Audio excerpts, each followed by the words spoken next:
Bokshonogor amsayo tongko sanglugoroni shanmungno bokhrogo naragai katal disim habanok phiyognani wansukmung haste hapakni thani tida tonghani tini March talni chidok salmari tangsalo budget odibeshoni salini salo songmung tisaka MLA Tofazul Hussein bini osumungni kokfirumung reka hastri মন্ত্রী অকরা professor doctor Manik Saha Boxanagar থেকে সোনামুড়া প্রায় দূরত্ব 35 kilometre sir. তো সেই পরিপ্রেক্ষিতে বক্সনগরে প্রায় 60,000 উপরে জনগণ বাস করে 45,000 ভোটার। তো সেই পরিপ্রেক্ষিতে এখানে যদি একটা ডিসিএম অফিস হয় জনগণের জন্য অত্যন্ত উপকৃত হবে।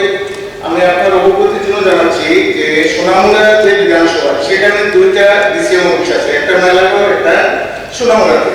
তার পাশাপাশি আমাদের ধনপুর বিধানসভাতেও একটা ডিসিএম অফিস আছে, শুধু বক্সনগরের নেই।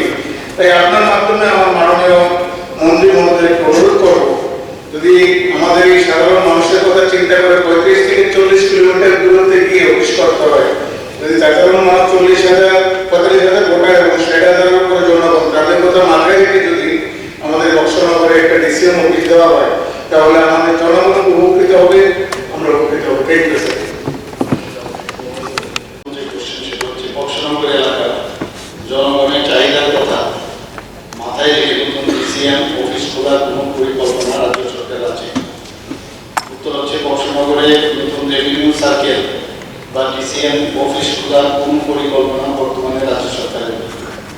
2 নম্বর হচ্ছে থাকলে কবে নাগাদ হবে বলে আশা করা যায়।